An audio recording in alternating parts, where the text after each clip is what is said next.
실리콘 일렉트로드 및 실리콘 링의 생산 판매를 하는 하나 머트리얼즈 2025년 3분기 누적 실적을 스루풋 회계로 분석한 내용을 소개합니다. 매출은 5.7% 증가했고 영업이익률은 14.1%입니다. 가공비 배부 재고자산 회전율은 3.9회전으로 낮은 편이고 PBR은 2.07 상태입니다. 분석 결과 재고자산 매출원가 회계 부분 불투명입니다. 구독, 좋아요 부탁드립니다. 먼저 스루풋 회계 손익으로서 매출이 1918억 원을 달성해서 전년 3분기보다 5.7% 증가했습니다. 매출에 비례하는 매출 재료비는 236억 원으로서 5.8%가 증가했습니다. 매출 증가율보다 0.1% 높게 증가했기 때문에 여기서 원재료 가격이 상승했다라고 1차 추론을 해보겠습니다. 하나 머트리얼즈는 운영 경비율이 매우 높은 것이 특징입니다. 가공비가 높습니다. 여기 운영 경비가 1411억 원으로 11.4%가 증가했는데 현장 운영 경비 가공비가 11.2% 크게 증가했고 물론 판매 관리비 금액은 작습니다만 12.5%가 증가한 것이 운영 경비가 많이 들어가는 업종이다. 그 결과 TOE 생산성은 1.19로서 0.06포인트가 하락했습니다. 스루풋 영업이익은 271억 원으로서 전년도 3분기보다 16.4%가 하락했고 원가회계 영업이익은 반대로 5.5% 상승한 것으로 되어 있죠. 영업 원가회계하고의 영업이익 차이는 22억 7,200만 원. 이것은 가공비 배부 재고자산이 증가했기 때문입니다.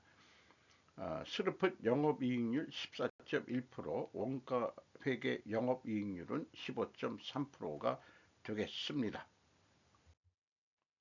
원가회계 손익은 기타 포괄 손익까지 다 표현을 하고 해보고 있습니다. 2026년은 여기에서 매출원가가 좀 적게 증가한 거로 되어 있죠. 스루풋은 매출 재료비가 올라간 거로 되어 있는데 매출 총이익 8.6% 증가했고 판매관리비 12.5% 증가해서 영업이익은 293억 9천만 원으로 5.5% 상승한 것으로 나옵니다. 그리고 그 기타 포괄 손익으로 642억 5,600만 원으로 당기순이익이 207억 원인데 이것 때문에 총 포괄 손익은 850억. 전년도에는 이 기타 포괄 손익 때문에 그 총 포괄 손익은 마이너스 410억 손실이었습니다. 이게 뭐 그러냐 그러면은 이 회사는 현찰을 지분 상품에 대한 투자 자산의 세후 기타 포괄손익 652억 7,600만 원, 평가에 의한 금액이 이렇게 그 전체 총 포괄손익을 좌우하고 있습니다. 원가 회계는 공급자 우위 시대의 생산만 하면 언젠가는 팔릴 것이므로 생산은 많이 해서 재고가 증가하더라도 이익이 발생하게끔 구상한 천재적인 작품이었습니다. 그러나 이제는 아닙니다. 지분상품 투자자산에 대한 평가에 따라 총포괄손익에 미치는 영향이 매우 큰 회사군요. 재고자산 내역은 유동제품, 반제품 더해서 가공비 배부 재고자산 353억 6,300만 원으로 연초보다 27억 4,300만 원이 증가했고 전년도에는 55억 3,100만 원이 감소했었습니다. 비용의 성격적 분석 내용은 A. 제품과 제공품의 감소라고 WCAI로 인식이 되는데 마이너스 17억 3,100만 원은 재고가 증가했다는 뜻이고요. 원재료와 소모품 사용액도 이런 표현 자체가 A의 재고자산 변동 범위가 가공비 배부 재고자산이다라고 표준적인 거로는 표현이 되어 있습니다. AB를 더한 MC 매출 원가 재료비는 가공비가 포함된 금액이죠. 213억 3,600만 원으로 20.7%가 감소했습니다. 운영경비는 반대로 11.4%가 증가했습니다. 운영경비 1,411억 원에서 판매관리비 250억 6천만 원을 뺀 워킹코스트 가공비는 1,160억 원이 되겠습니다. 가공 비율이 무려 83%나 되는데 상대적으로 재료 비율은 17%, 소수점 한 자리로는 0.2% 상승했습니다.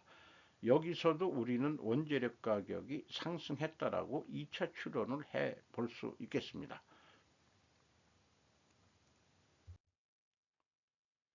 재고자산의 증감 내역을 비교를 해보면 차이가 있습니다.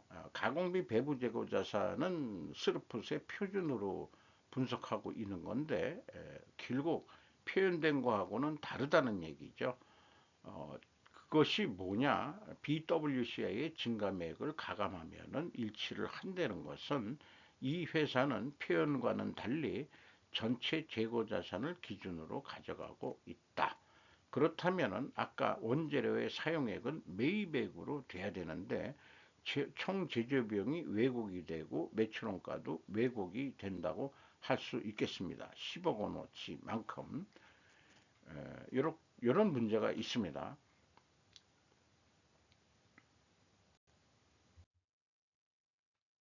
2단계 PQ 총 제조 비용 또 동일한 금액으로 차이가 납니다.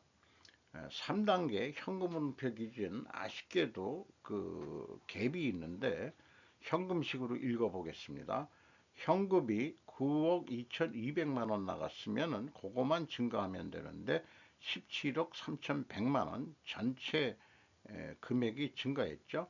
그러면은 8억 800만 원이 공짜로 생긴 거냐? 어디서 재고가 생긴 거냐? 재고자산 평가손실 환입액을 빼주더라도 7억 5,300만 원은 차이가 있다. 요거만큼 평가를 부풀리지 않았느냐라고 의심을 하게 됩니다. 현금 흐름 기준 전체 재고자산의 갭투는 분명히 뭔가 특별 요소가 있을 터인데 추적할 방법은 없는데 분석은 항상 스케팁 시즘 정신으로 하는 거기 때문에 재고를 부풀렸다라고 얘기할 수밖에 없을 것 같습니다. 원가 회계하고 영업이익 차이 22억 7,200만 원은 매출 원가 재료비와 매출 재료비의 차이와 동일한 금액이고 가공비 배부 재고 자산 증가액에서 가공비율을 곱하면은 22억 7,200만 원의 금액이 검증이 되겠습니다. 주요 운영 경비로서 인건비가 369억 7천만 원, 2.6% 감소를 했습니다. 전체 직원 수는 710명으로 27명을 감소시켰네요. 인당 평균 연간 임금은 6,940만 원으로 예상이 됩니다. 중견기업 수준의 월급 급여라고 생각이 되네요. 판단이 되네요. 참고적으로 확정금융 채무 현재 가치가 354억 원으로서 13.3% 증가했습니다. 소모품비가 많이 나갑니다. 이 물건을 실리콘 일렉트로드라는 것을 만드는데 소모품이 뭔가 많이 들어가는 것 같아요. 10%가 증가했고 전력비가 또 128억 7천만 원, 이것도 22%나 크게 증가했습니다. 아마 전력비 상승이 크게 영향을 미쳤을 것으로 보입니다. 지급 수수료는 63.7%나 크게 늘었습니다. 가공 비율이 83% 높은 이유는 소모품비와 전력비가 매우 높다는 사실이 확인이 됩니다. 경영평가지표로서 가공비 배부 재고자산 회전율은 3.9회전으로 떨어졌고 실오픈율도 떨어졌습니다. 이렇게 동일 방향으로 떨어지면은 투명회계 가정은 일단 합니다. 투하자본 이익률 4.7%로 1.4% 하락했고요. 총자산 회전율 0.3으로서 기준을 0.75라고 한다면 제조업의 경우 3분기에 1년에 1회전은 해야 되지 않느냐. 총자산 회전율이 근데 0.3밖에 되지 않으니까 자신의 역량을 충분히 발휘하지 못하고 있다라고 보여집니다. 영업 구매 평가 지표로서 매출 채권 수급 속도는 7회전, 매입 채무는 거의 없고 83회전이나 크게 차이가 있고 전년도에는 무려 184회전이나 되는데 이것은 주로 그 자신들의 원료를 납품하는 업체가 시장 우위에 있기 때문에 현찰 박치구로 물건을 사온다라고 해석할 수밖에 없을 것 같습니다. 두펑 ROI 자본 회수율은 6.4%로 2.8% 하락했고요. T 회전율 0.45로서 6.3% 하락했습니다. 재고자산 매출원가 분식회계 가정이론에 대한 저의 간단한 설명입니다. 네 가지 매트릭스 표에 의해 가지고 두 번째에 해당하기 때문에 회계 투명성 가정을 하는데 이것을 입증하려면 원재료 가격은 상승해야 되고 1, 2차 추론에서 상승 추론하고 모순이 안 되죠. 그리고 판매 가격은 인하가 돼야 됩니다. 또한 수량에 의해서 재고 회전율을 산출을 하더라도 하락으로 나와야 될 것입니다. 그런데 회사는 원재료 가격 추이에 대해서는 인고트라는 거 하나만 했는데 1.5% 상승했어요. 그리고 비중은 원재료 구매액에서 40.2%에 해당하고 그러면은 가중 평균을 하면은 0.6%가 상승이 됐습니다. 핵심 원료 폴리실킬리콘 가격은 환율 변동에 따른 영향이 크며 거래처와 장기 공급 계약에 따른 민감한 사항이 포함되어 가격 변동 추이 작성을 제외합니다라고 못 알려드리겠습니다. 이 폴리실리콘이라는 게 그 OCI 동양제철화학이나 KCC 나 계열사에서 나오는 거로 알고 있습니다만은 이거를 못 알려주겠다고 그러네요. 제품 가격 추이도 죄송하지만 못 알려드리겠습니다. 그래서 투명회계 가정을 제가 입증을 시켜 드리려고 해도 굳이 사양하고 있네요. 입증이 불가하다고 할 수 있겠습니다. 그래서 분식회계 개연성 가정에 대해서 회사가 반중할 수 있기 전까지는 저의 가정 이론은 그때까지는 유효할 것이라고 주장하는 바입니다. 현금 흐름 지표로서 1번 EAT 세후 현금 순이익, 당기 순이익은 207억 원이지만은 1298억 원의 현금 순이익이 있었습니다. 두 번째, EMS 영업활동으로 유입된 돈은 1480억 원이 되겠습니다. 최종 384억 원의 현금을 벌었다고 할 수 있겠습니다. 참고적으로 캐펙스에 693억 원의 현금을 썼습니다. 잉여현금으로서는 죄송합니다. 채권자한테 300억 원을 갚아가지고 이자 포함 이자 부채 레버리지율이 33.3%에서 26.1%로 내려갔습니다. 주주 잉여 현금 흐름은 121억 6,700만 원으로 ROE 2.1%인데 이 121억 6,700만 원의 내역은 자본 변동표에서 주식 기준 보상 거래에 따른 증가 감소 24억 9,600만 원, 자기 주식 취득에 48억, 배당금이 48억 7천만 원, 그래서 주주잉여 현금으로는 121억 6,700만 원을 확인할 수 있습니다. 3분기 실적을 토대로 그 연말 매출액을 예측해 보도록 합니다. 요것은 넘어가겠습니다. 뒤에 그 원가 회계에서 가격을 부풀리게 되는 심리를 좀 말씀드리고자 합니다. 스루풋 회계는 운영경비 기준으로 1 더하기 25%, 영업이익도 1 더하기 25%, 어저께 팔린 만큼 내일도 팔릴 것이라는 단순 사고 방식입니다. 이것을 스르푼율로 나누면 2,397억 원을 할 것 같습니다. 또한 이것은 매출 재료비 기준으로도 1 더하기 25% 산식에 의해서 매출 재료비율로 나누면 동일한 금액으로 예측을 쉽게 해낼 수 있겠습니다. 실행 계획으로서 이것을 단가 계획이라고 비유를 한다면은 제품 하나에 23만 9천 원에 팔면은 33,100원이 남는 것으로 예상이 됩니다. 계획보다도 적게 나오기 때문에 이익을 늘릴 방법은 저는 오늘도 내일도 재고 회전율을 올리라고 얘기를 하겠습니다. 연간 5.2회전 예상이 되는데 5.5회전 하자. 6.2% 3개월 동안 그것이 실현될려는지 모르지만은 그렇게 되면은 매출 증가 효과로서 25만 4,611원에 판매한 꼴이 됩니다. 운영경비가 4.5% 맥시멈 증가하더라도 영업이익은 38,875원까지 증가할 수 있습니다. 그러면 원가 회계는 어떻게 하느냐? 총 제조비용부터 건드려야 됩니다.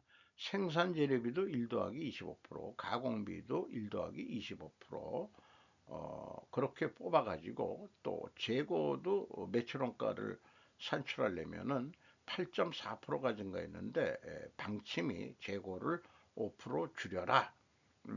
이렇게 됐을 경우에 매출원가가 17만 5,659원이 납니다. 총 제조 비용보다도 더 올라가 버리죠. 재고가 감소하면 매출원가는 증가합니다. 그래서 매출원가 가져오고 그 다음에 판매관리비도 올라가고 그 다음에 운영경비 아니 영업이익 목표이익을 역으로 더해가면은 24만 3,721억 원의 판매를 해야 된다는 얘기가 나옵니다. 그러면은 영업에서는 견적서를 어떻게 쓸 거냐?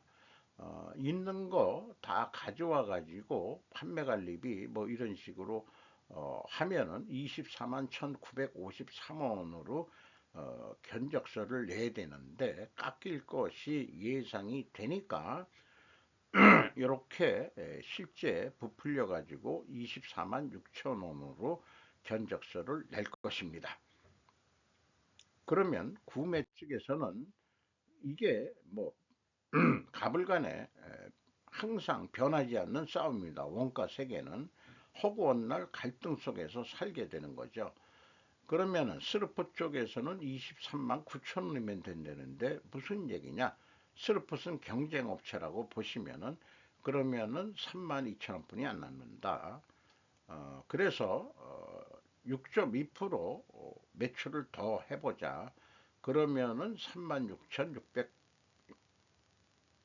600원까지 나오는데 스르폿이 재고 회전율 6.2% 상승했대 하고 보다도 영업이익은 작게 나오게 되어 있습니다. 주가는 45,800원으로 연초보다 21,600원이 상승했습니다. PBR은 2.07로 상승했고요. 5% 이상 주주는 하나마이크론이 32.5%, 도쿄 일렉트론 리미티드가 13.7%, 일본과 아마 기술 제휴를 했던 것 같습니다.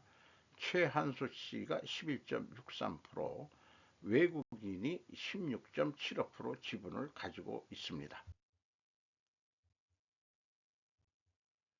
이상 스르폿 회계가 21세기 골든 회계가 되기를 바라면서 마치도록 합니다.